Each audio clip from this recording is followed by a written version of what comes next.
Dun, dun, dun. All right, everyone.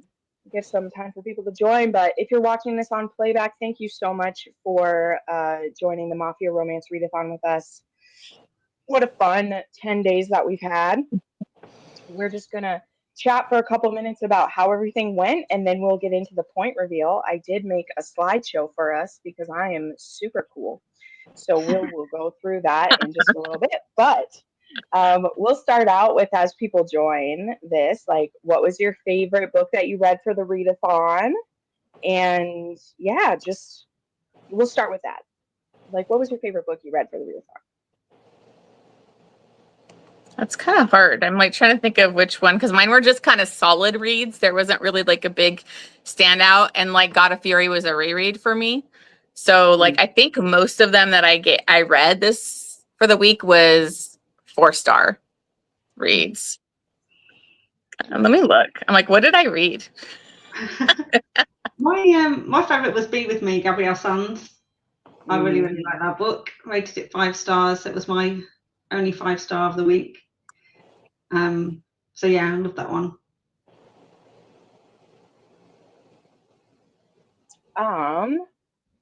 I have to think too. I read a lot of books this week. I mean, I gave When He Takes 5 stars. So yep, I like that one. And then what other one did I like? I mean, Hunted by a Shadow, I really like too. Like, that was almost a 5-star read.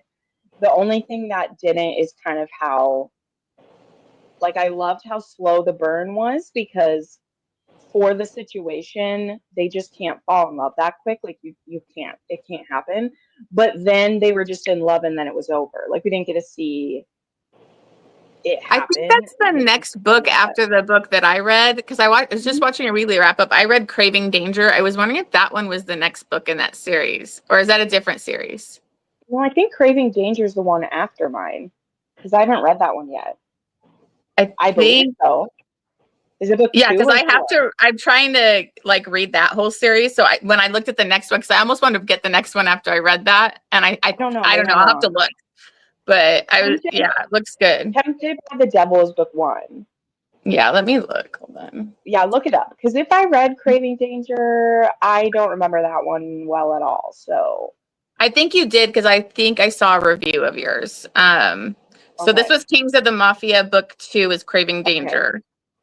Okay. It was where she, which I did really like this one. It was where she works with him, and then she goes, like, she has previous essay, so she's going, and he's like her boss and a jerk, and she goes to like kind of like that sex club to talk to guys. That's the one that he was. Brutal Vows. That's amazing. Brutal Vows, love it. Really liked Wicked Corruption. Ooh, a sapphic one, love that. Brutal Savage by Lillian Harris, nice. Twisted Emotions, good. Because I am super cool. Yes, Ruth, I'm super cool. You all would not be here if I wasn't super cool. So, you know, yeah, I think, I gave When He Takes 5 stars, because for me that was for the duet as a whole. I was giving 5 stars. So now I can read Be With Me. That's what I'll hope to read next. But yeah, Hunted by a Shadow was so good. And then I should have grabbed my book. Let me look up here. There's another one I gave 5 stars, but I can't remember if it was a Mafia one. Let me see. Because Skeletons of Society was good. If they wouldn't have been a bunch of horn dogs, I would have liked it more. Honestly, it was kind of like, get over yourselves. Like, people, they're dying. Like, calm down. Let me see. Blah, blah, blah, blah, blah. What is everybody saying here? My favorite was Righteous Deceit. Ooh, that was the reverse age gap. Look at that. There's one of those. Love it. Oh, that's good. Okay, that was my only 5 star. The other ones wasn't a Mafia book that I gave 5 stars, because Kiss the Villain was a reread, and Skeletons of Society I gave 4 stars, and Devil from Moscow I gave 4.5 stars. So yeah, When He Takes, I guess, was my favorite one. So oh wow, she read the 4 Host Rex. That's really good. Nice. Well, you're going to be set up Amazing. good. We will do the points here in just a minute. I just want to give people some time. Infatuation by Jane Henry was, the story was crazy from start to finish. I couldn't put it down. Nice. Your fave was Twisted Emotions and Painted Scars. Nice. Love those. I just finished Tempted by the Devil and gave 4 stars. Great. That's a good one. Love those ones. Okay. Well, I don't think Kine was able to make it. I was going to give her some time, but we're going to get going. So I did make slides for everything, and I have a little bit to talk about each one, just to remind people what each of these levels to the Mafia actually does, in case you were wondering why you got that part. So let's go ahead and start with Enforcer. So these first two I had already shared. So this was if you had 0 to 10 points, which, you know, is basically if you I guess wouldn't even had to have finished a book to get this, because if you did if you did the 2 tasks of sharing your TBR, you know, or you even just said you were a part of it, you got it. I mean, next time maybe I shouldn't start with 0 points, but I want everybody to get on there. So the technical term of like what an enforcer is, which, you know, it kind of means the same thing as like in hockey as it does in the Mafia, but it's someone who's a part of the Mafia who maintains the rules of it using violence or the threat of violence. So you guys are what if you were an enforcer, you're basically the muscle. You're the muscle, you're the sorry to say, but usually kind of the red shirts of Mafia. So sorry, man, if that's where you made it. Should have read a little more. But that's fun. So that is that one. Let me pull up. How do let me just switch I don't know if it'll just let me switch pictures. I think I'll have to individually pick them. I don't know. I haven't shared that way before, so let me grab another one. Okay, so that was Enforcer. Next time I'll actually make it a slideshow. There we go. Okay, next up was Capo, which this was 11 to 20 points. And a capo basically means a captain or a crew chief, which is, you know, think of it as like sectional leaders, we'll say. Maybe they have a specific area of the city or whatever, and they have their own little fiefdom wherever they are, and then they answer to the capo. So a little bit higher up there, you have people who answer to you, but still not as high up as we can go, you know? So next up, we have the next level. Let's see here. We have our underboss. Now, what's kind of fun about this one is that an underboss is actually second under the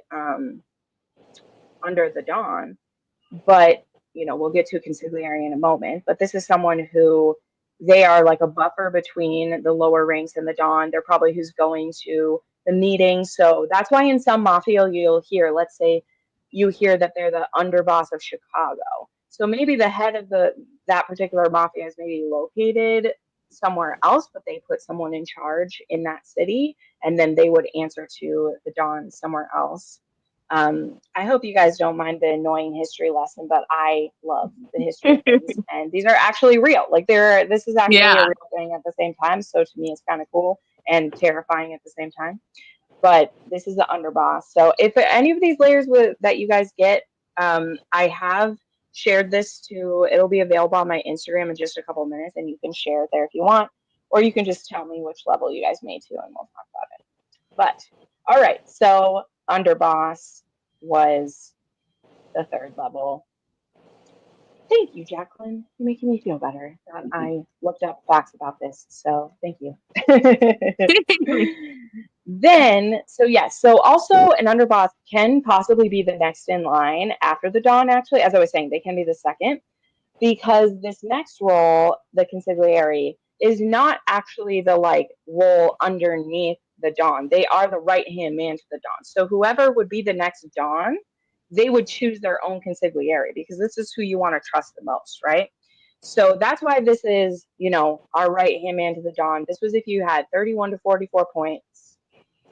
this is where you landed, because when you look at the like hierarchy map, each Dawn would have their own consigliere, because it needs to be who you trust the most, not just who is in control of like the city or wherever. They're kind of like the final barrier between everyone. They may pass on information to the underbosses. So it's someone you definitely want to be on the right side of, because if you got on the wrong side of the consigliere, they can very much turn the boss against you, and you don't want that to happen.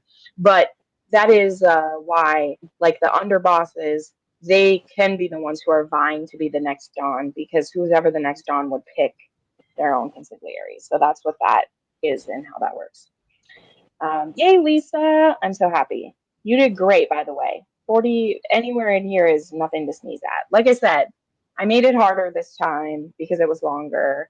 And seeing how well some of y'all did, you know, I was pretty happy about how everyone was doing.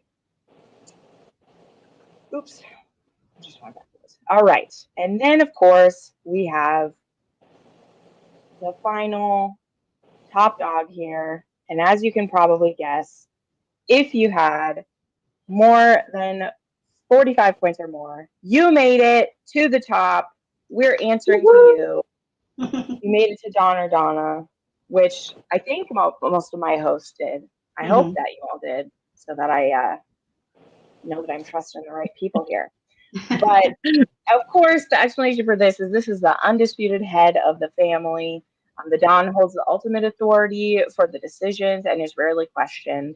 They're often the figurehead of the operation, and they oversee all of the activities below them. And so, yeah, if you're going to try to take out the Dawn, you got to take out more than just him as well. You got to take out all of the upper management there. So, yeah, let us know in the comments where you made it to.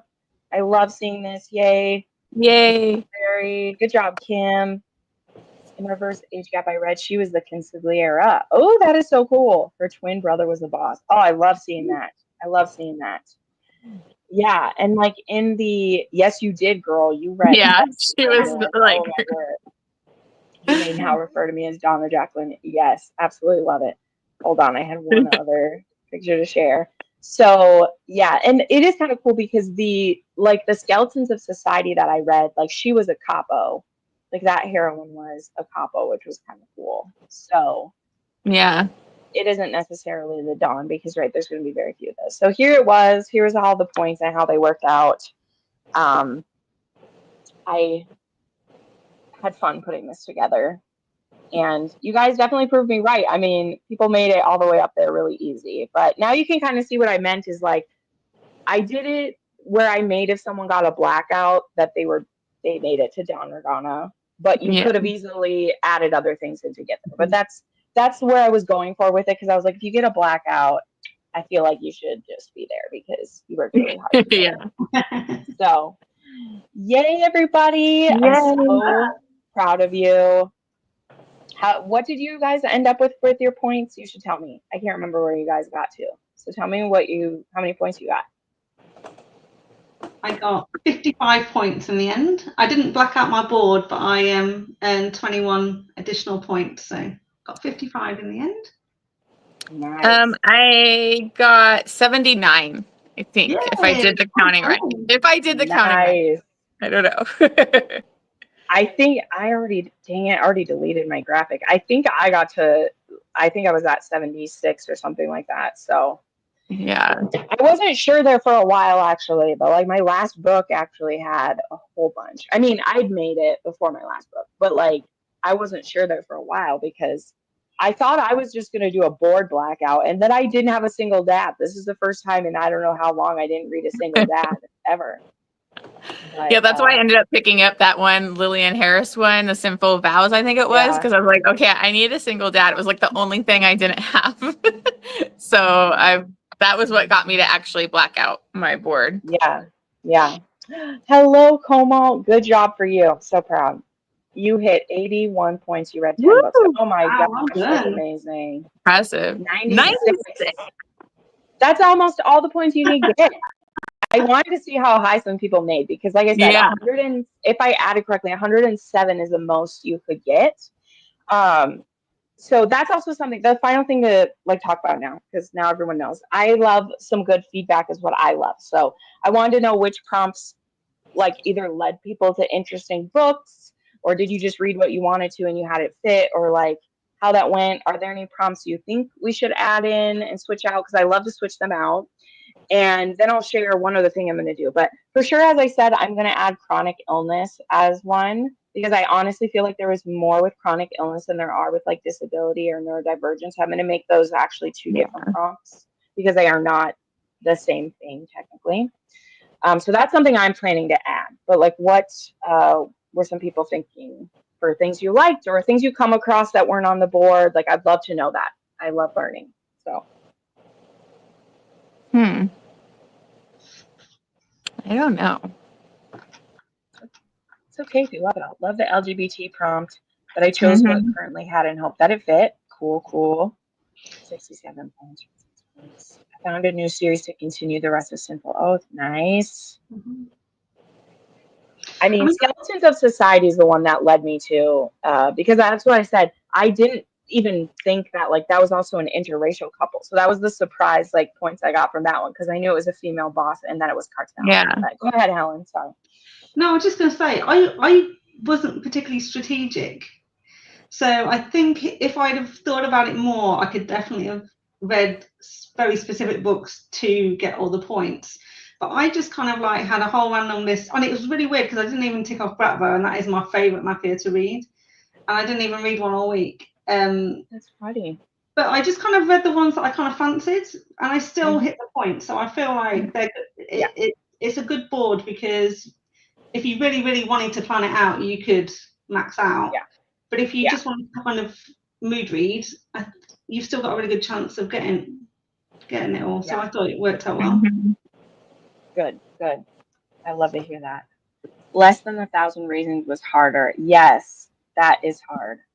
All the ones I found I read last night. Yeah, I think I got that from reading an arc, you know, from like that's the only reason I got that. That literally was the loophole for that one, is because if you read a brand new book, it probably won't have 1,000 ratings. So that's kind of the loophole for that one. But strategic reading, I read some short clunkers to hit prompts. Okay. Taking one for the organization, but also read some good ones. Yeah. Well, and that's the thing too, like why I always say is like, you don't have to be doing it to play. Like you can just get what you get.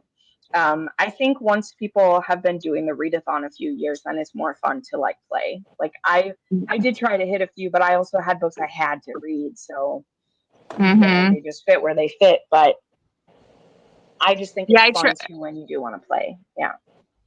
Yeah, I tried to be strategic with it by looking at the extra points board to try and pick books, but it was like kind of a lot of mood reading and then hoping like some of the other stuff hit. But like some of those I wasn't getting with any of mine, which was like the interracial or like reverse age gap. So a couple of those were good because they're like a little bit more difficult to hit. Yeah. That will be, I'll just tell you now, that will be one of the prompts that's retiring. I'm not going to keep around reverse age gap. There's literally 2 books that do that. Yeah, I think I only have, isn't it like the brutal, like which one is it? Brutal Vows or something? Whatever. And is Spider younger? No. I thought he was older for some reason. No, he is. Spider is like 2 years older than her. But for some reason I was thinking she was older. I know, me too, because of the like submissive scene that he does. Like, maybe because that was a dumb thing to assume. But when I've reread it before, like age-wise, he still is like 2 years older than her. Oops. So what I'm probably gonna do, this is what I'm gonna probably change it for. Is I'm probably gonna change it for they're both over 30. Is what I'll probably do. That's cool because that's easier to find than her being older than him, right? Because I think all of Maggie Cole's, she's older, and there are other ones too. But like for sure, that's an entire like pretty much every book of hers, they're older in the Mafia it's nice to read an older woman, and that's like not an 18-year-old virgin thing, you know, like getting. It'll be easier. That's one of the things I foresee doing is I'm going to retire the reverse age gap and put in there both mature, and then I'm also going to add that every book completed adds like adds a point. So that that's if you read one, that doesn't add anything, you get one, but it also doesn't help you so much that you just read a bunch of novellas to get there. So I wanted to add something in that, like, each book you read is worth like 1 point. Because I think that at least then, if there's one you have to read, you're at least getting something from it. Yeah. So those are the changes I'm like planning to make. Obviously, it's a whole other year away, which, by the way, I did look. We'll probably do the same thing next year, the 1st through the 10th, because that one, the 10th actually is Sunday. So it would be from Friday to a Sunday again. So if anyone does mark their calendar that far ahead, which I mean, I do for the readathons at least, it will be, again, the first 10 days of May. But let's see a few other comments here, and then we'll wrap it up, because this was just to share the points, and I want to get some feedback. So if you are watching this, anyone watching this who didn't see it live, please answer any of those questions I said in the comments so that I can see them later. Tell us what you read and everything. Righteous Deceit by Haley Jenner had 855 reviews. Nice. We'll check that out. I read 5 books, but still made it to Donna. 54 points. Thanks to blacking out my board. Ended up DNFing the first 2 books I chose. Otherwise, I would have read more. Fair enough. That's still really, really good effort. I mean, Yeah. 5 books in 10 days is still really good. So I think the 10-day amount was really a good range to do. Because I was still able to, I got through 7 books for it. And I still had to read like other books too. So the last time we did it, I think I did squeak out like 5, but I blurred through like 2 of them because I wasn't loving them that much. And yeah, I read 8 this time, which was like more, and like it was nice because again, reading this, but I also have to read other stuff. So it was nice to have like the full 10 days to be able to just keep reading Mafia. Yeah. Right. Yeah, it's so fun. Well, because also, what was my brain gonna say? It just went away. It just went What's away. my What I was brain gonna say? I know. It just went out of my head what I was gonna say. But I remember what I was saying. This year too, like I said, I picked for audio so that I could read that much. I wouldn't have read that much. Whereas in the past 2 years, I both picked almost completely new to me authors, except for a next in a series book. I've also had the prompt be your favorite author before. I've had that prompt on there before, so I would do that one. But a lot of times new authors don't have the audiobooks. So in previous years, it was kind of hard to read all new to me authors with audiobooks because it was difficult. But this year I was like, I'm not only going to read new to me authors, I'm going to read audiobooks. So. Yeah, that's what I did. I read like a lot of audiobooks for it. Yeah. Well, thank you guys for joining. Thank you all for co-hosting. This was so fun. And thanks, Jenn. Yeah, thank you to everyone who joined. Of course, we're so happy it worked out. Loved having this be a global thing now, right? That international excitement, which is great. Yeah, but thank you to everyone who competed. Keep tagging us in, your reviews of some of this stuff. This was so fun. And we'll see you for it next year, hopefully. We'll come back and compete again. It'll be great. Thank you, everybody.